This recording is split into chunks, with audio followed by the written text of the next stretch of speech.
소망을 나타낼 수 있을까? 함께 말씀을 통하여 그 길을 찾아가고 있습니다. 바울은 로마 시대에서 예수 그리스도의 복음을 전하면서 부활을 말하고 그리고 그 시대의 참된 소망이 무엇인지를 전하는 그런 여정 속에 있습니다. 우리는 질문할 수 있을 것 같습니다. 소망, 참 듣기 좋은 말이고 모두가 다 듣고 싶어하는 말인 것 같은데 그 소망을 나타내는 삶이란 구체적으로 어떤 것일까? 오늘 본문에는 두 사람이 나오고 있습니다. 한 사람은 로마의 총독, 아마 그 시대의 가장 높은 곳 중에 하나인 총독의 위치에 있었던 벨릭스라는 사람입니다. 그 벨릭스의 모습을 통하여서 우리는 오늘날의 이 시대를 바라보고 그리고 그 시대의 흐름 속에 함께 살아가고 있는 우리 자신의 모습을 봅니다. 또 한 명의 등장인물인 바울은 참된 소망에서 너무나 동떨어진 곳에서 살아가고 있는 그 벨릭스에게 소망이 무엇인지를 나타내고 있습니다. 오늘 본문의 핵심이 되는 그 소망을 나타냈던 바울의 말이 바로 절제, 정의, 그리고 장차 올 심판이라는 것이었습니다. 오늘 본문에 나타나 있는 이 두 사람을 통하여서 우리가 어떻게 이 시대에 소망을 나타내며 살아갈 수 있을지 함께 나누기를 원합니다. 세상을 보면 따뜻함을 주는 사람들이 있습니다. 그 사람과 같이 있으면 격려가 되고 그리고 잘 설명할 수는 없지만 어떤 힘을 얻게 되는 그런 사람이 있습니다. 반면에 자기 주변에 있는 모든 것들을 다 빨아들여 버리는, 베풀거나 나누는 것이 거의 없는 그런 사람들이 있습니다. 마치 물을 다 빨아들이는, 다 빨아들일 때까지 멈추지 않는 배수구처럼 말입니다.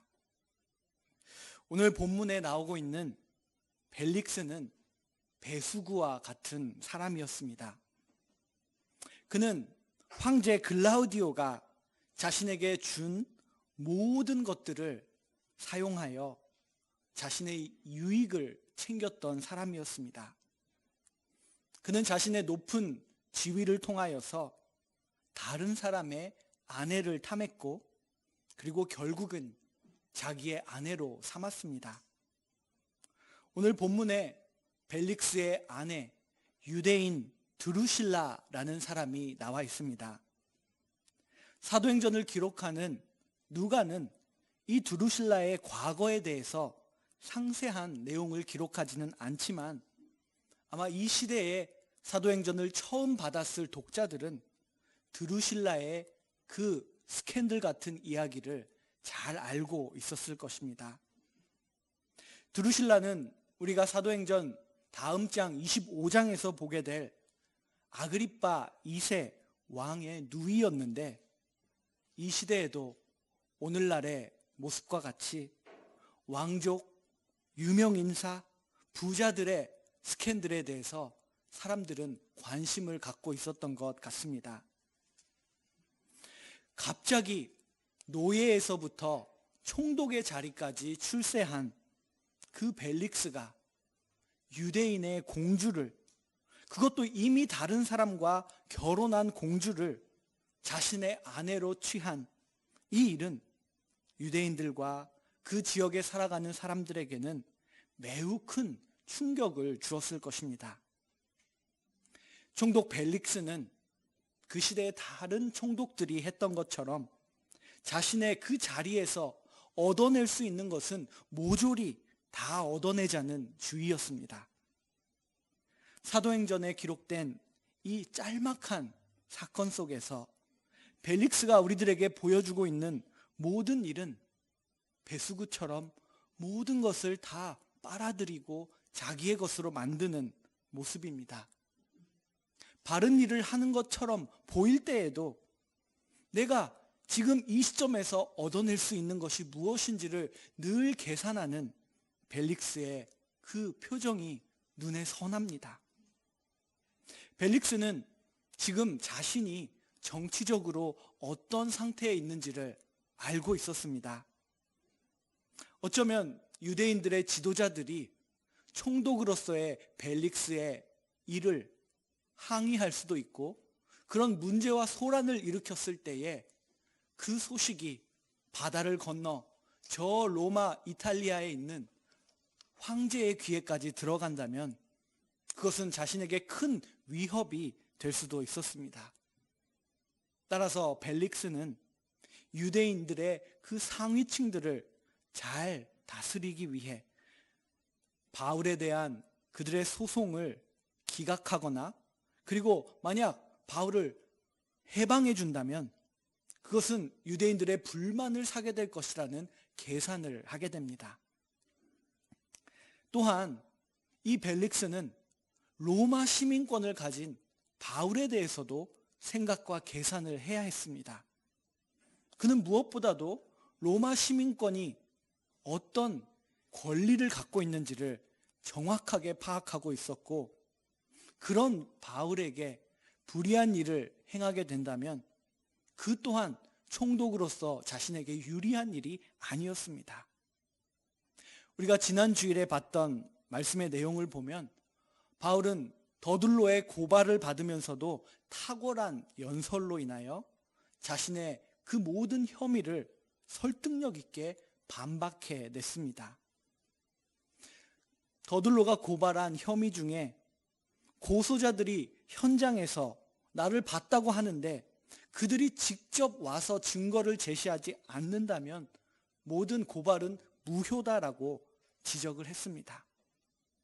그리고 바울이 지금 타당하다라는 것을 그는 벨릭스에게 전할 수가 있었습니다. 그러므로 지금 벨릭스의 입장은 매우 복잡했습니다. 벨릭스는 이런 상황에서 어떤 결론을 내렸을까요? 그의 계산의 결과가 22절에, 오늘 본문 첫째 절에 나와 있습니다. 22절 마지막 부분을 보면 연기하여 이르되 천부장 루시아가 내려오거든 너희 일을 처결하리라, 이렇게 판결을 내립니다. 모든 뜨거운 지금 그 열기를 최대한 가라앉히고, 그리고 그는 이 소송 재판을 사실상 중단시키는 그런 판결을 내립니다. 말로는 천부장 루시아가 올 때까지 기다렸다가 다시 내가 처결을 하겠다라고 말했지만, 사실 이 천부장 루시아는 이 가이사랴까지 오지 않습니다. 그는 이미 편지를 써서 자신이 해야 할 일을 다 벨릭스에게 전했기 때문입니다. 즉 루시아가 올 때까지 기다린다라는 것은 이것을 멈추게 하겠다라는, 이쪽도 아니고 저쪽도 아닌 나에게 불리한 일이 일어나지 않도록 모든 것을 보류하겠다라는 말이었습니다. 그리고 바울에게 판결이 내려집니다. 23절을 보면은 백부쟁하게 명하여 바울을 지키되 자유를 주고 그의 친구들이 그를 돌보아 주는 것을 금하지 말라라고 말합니다.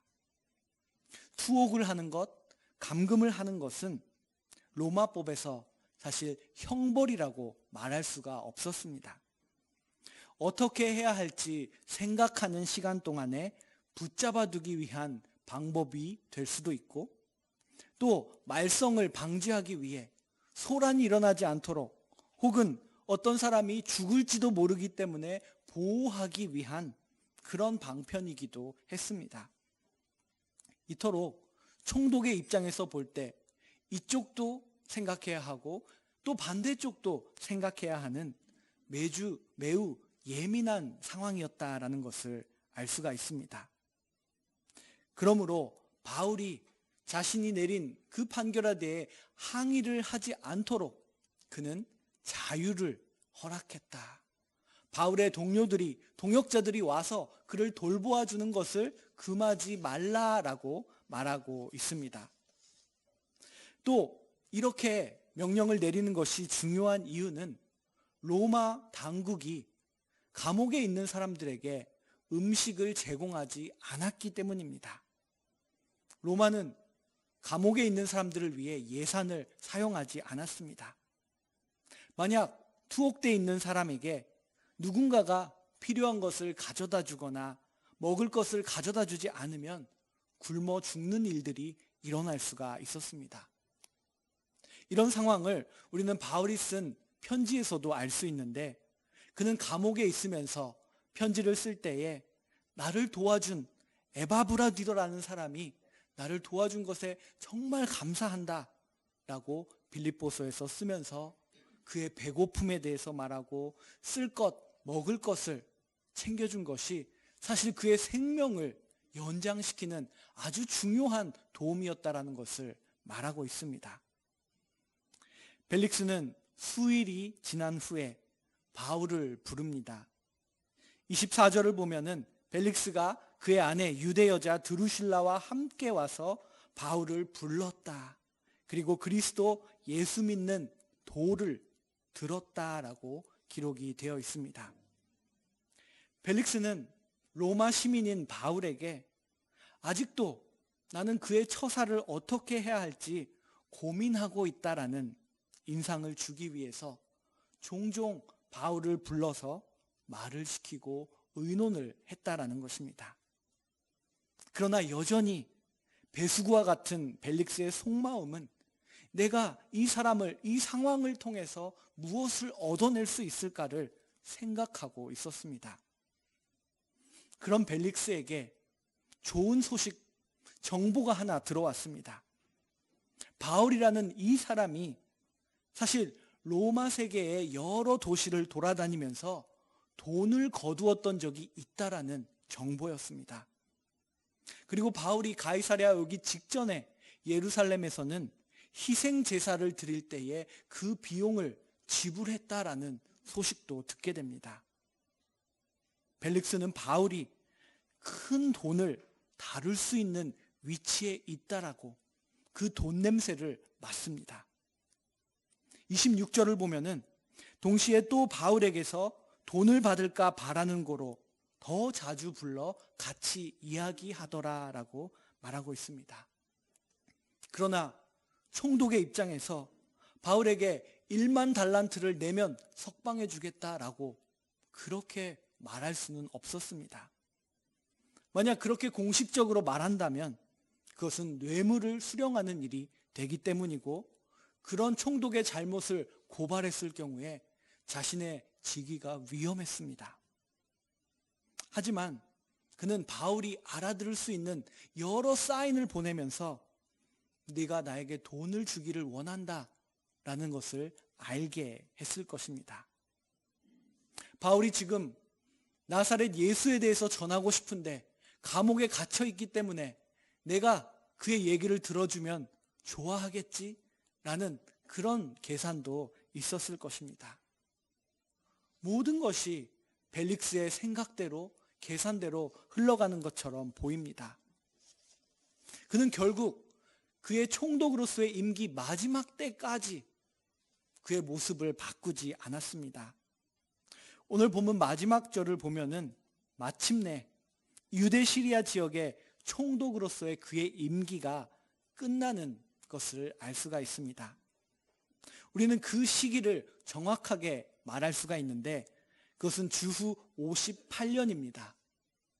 벨릭스 다음에 이 지역의 총독이 된 베스도라고 하는 사람이 자신의 이름과 황제의 이름을 새겨서 58년에 동전을 발행했기 때문에 그 시기를 알 수가 있습니다. 어쩌면 벨릭스에게 마지막에 양심에 따라서 좋은 일을 한번 해볼 수 있는 기회가 생겼을지도 모릅니다. 그동안 그가 바울을 감금한 지 오늘 마지막 절을 보면 2년이라는 세월이 처음에는 잠시 루시아가 올 때까지 연기하겠다고 했는데 2년이라는 세월이 흘렀습니다.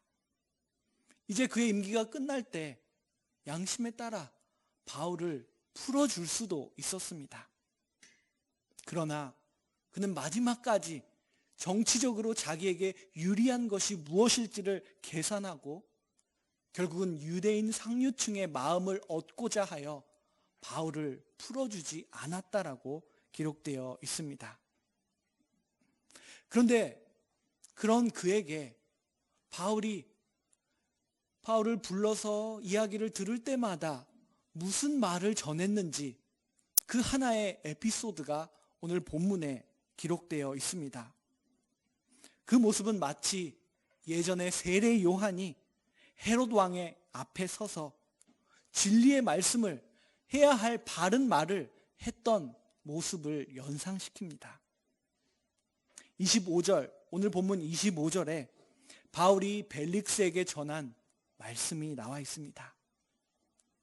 바울이 의와 절제와 장차 오는 심판을 강론하니 벨릭스가 두려워하여 대답하되 지금은 가라. 내가 틈이 있으면 너를 부르리라 하고.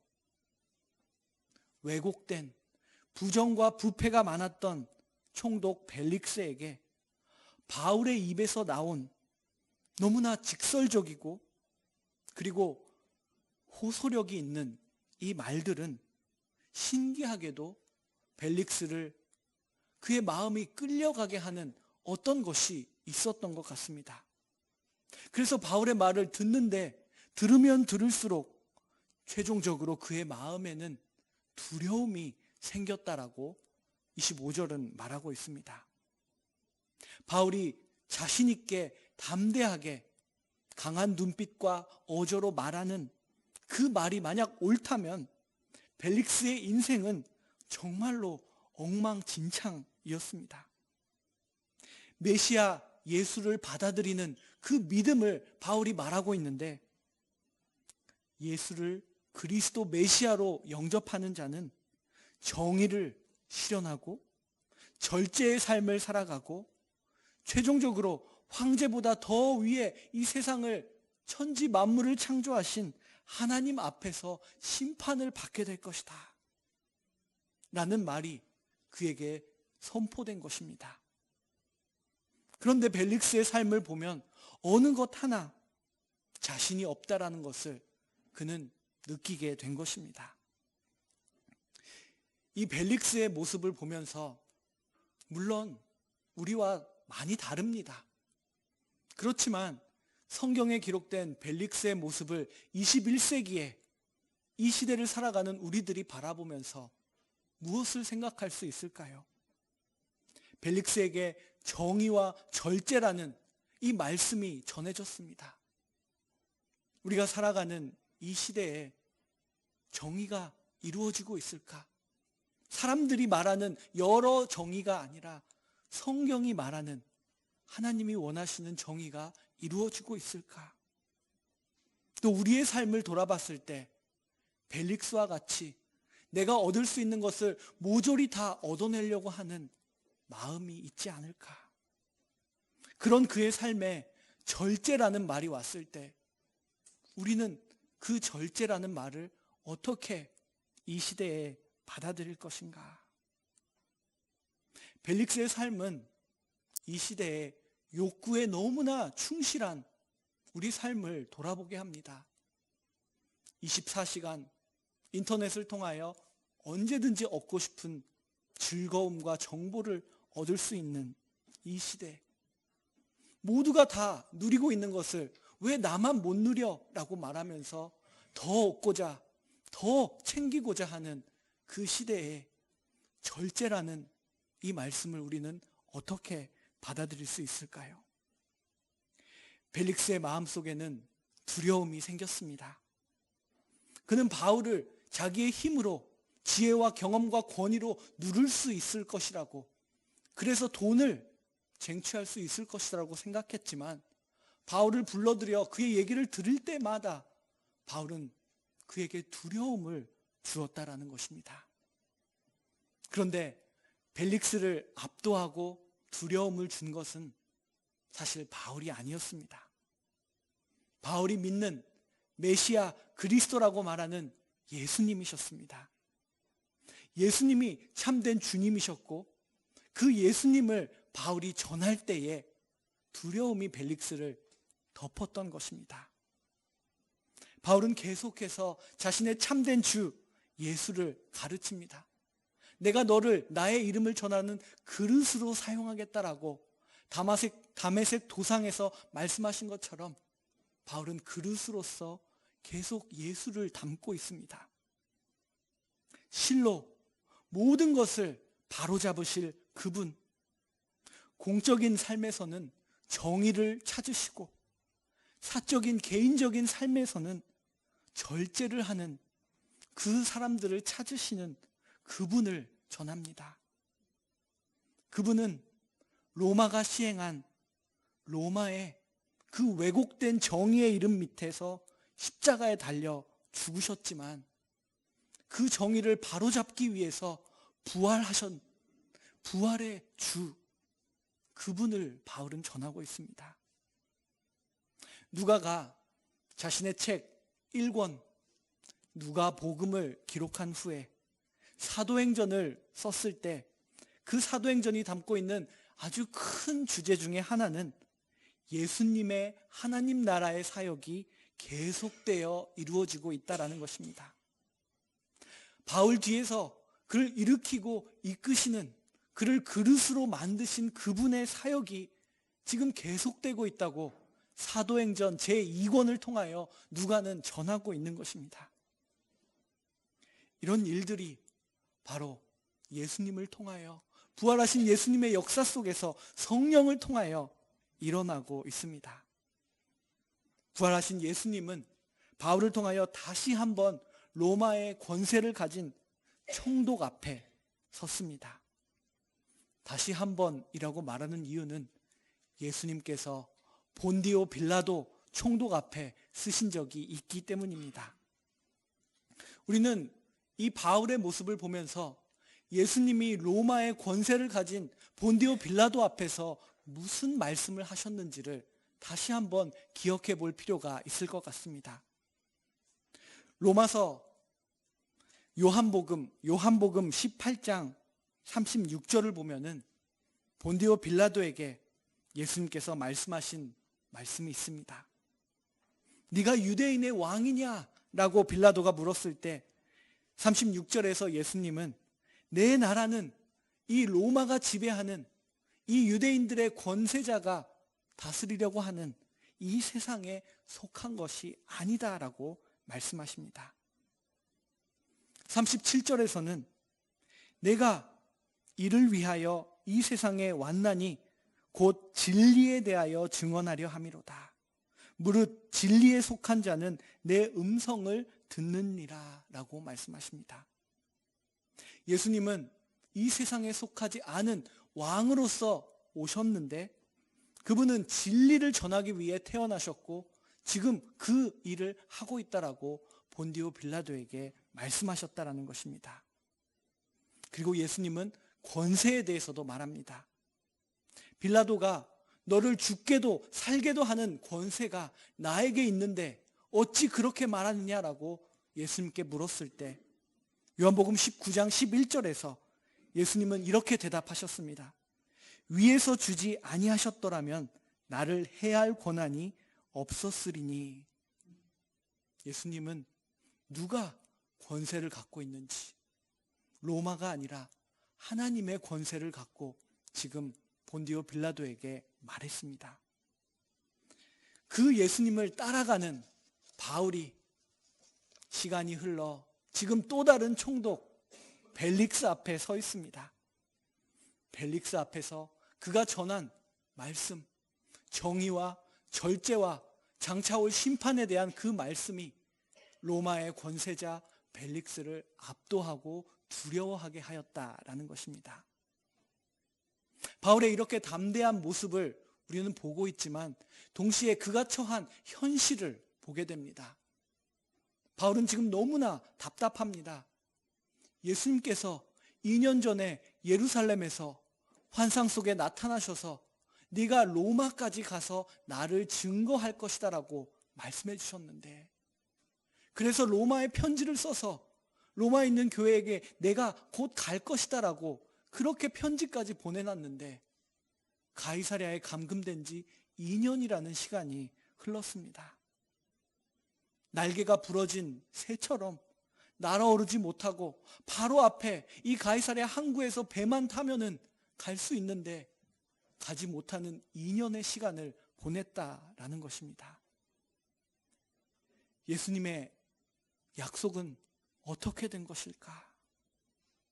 기다림과 기도의 시간, 바울은 2년을 그렇게 보냈습니다.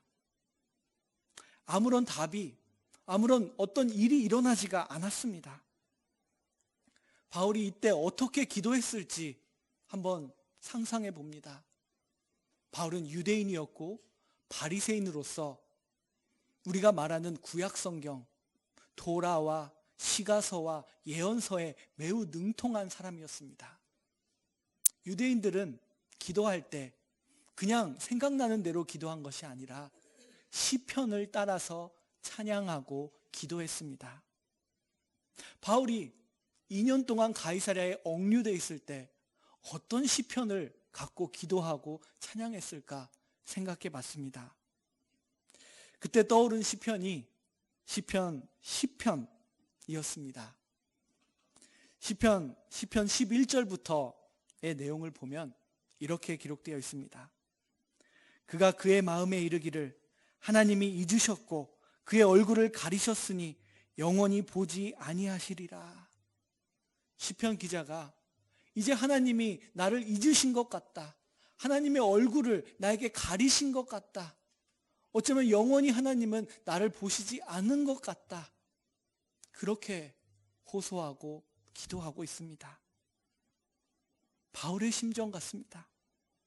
이어지는 12절을 보면 여호와여 일어나옵소서, 손을 두옵소서, 가난한 자들을 잊지 마옵소서. 13절에서 어찌하여 악인이 하나님을 멸시하며 그의 마음에 이르기를 주는 감찰하지 아니하리라 라고 말하고 있습니까? 주님 살아계시다면 지금 당장 일어나셔서 일하시옵소서. 어찌하여 이 악인들이 하고 싶어하는 대로 놔두십니까? 그렇게 바울은 호소했을 것입니다. 그럴 때마다 바울에게 스며드는 말씀이 있었습니다. 시편 기자도 이런 호소에서 끝나지 않고 하나님의 그 메시지를 듣습니다. 시편 10편 14절입니다.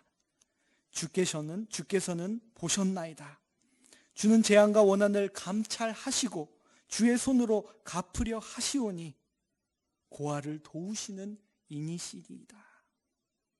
주는 보고 계신다. 주는 감찰하신다. 주는 도우신다. 라는 믿음으로 이 시편이 매듭을 짓고 있습니다. 바울 또한 이 2년이라는 시간을 보내면서 이 시편을 갖고 기도하면서 하나님, 그때가 언제입니까? 일어나시옵소서. 나를 보고 계시지요. 로마로 나를 이끄신다고 말씀하셨지요. 바울은 끊임없이 기도하고 기다림의 시간을 보내면서 동시에 벨릭스 앞에 설 때마다 그는 의와 절제와 심판에 대한 말씀을 전했다라는 것입니다. 오늘 벨릭스와 바울의 모습은 우리가 교회로서 이 시대에 어떻게 소망을 나타내는지를 말해주고 있습니다. 우리의 상황 동안 바울처럼 답답하고 아무것도 일어나지 않는 것처럼 우리의 기도가 땅에 떨어지는 것처럼 느껴질 때가 있지만 하나님은 일하시고 계십니다. 바라보고 계시고 감찰하신다고, 도우신다고 말씀하십니다. 그 하나님을 의지하고 하나님의 진리의 말씀을 선포하면서 이 세상에 소망을 나타내는 저와 여러분이 되기를 간절히 소망합니다. 기도하겠습니다.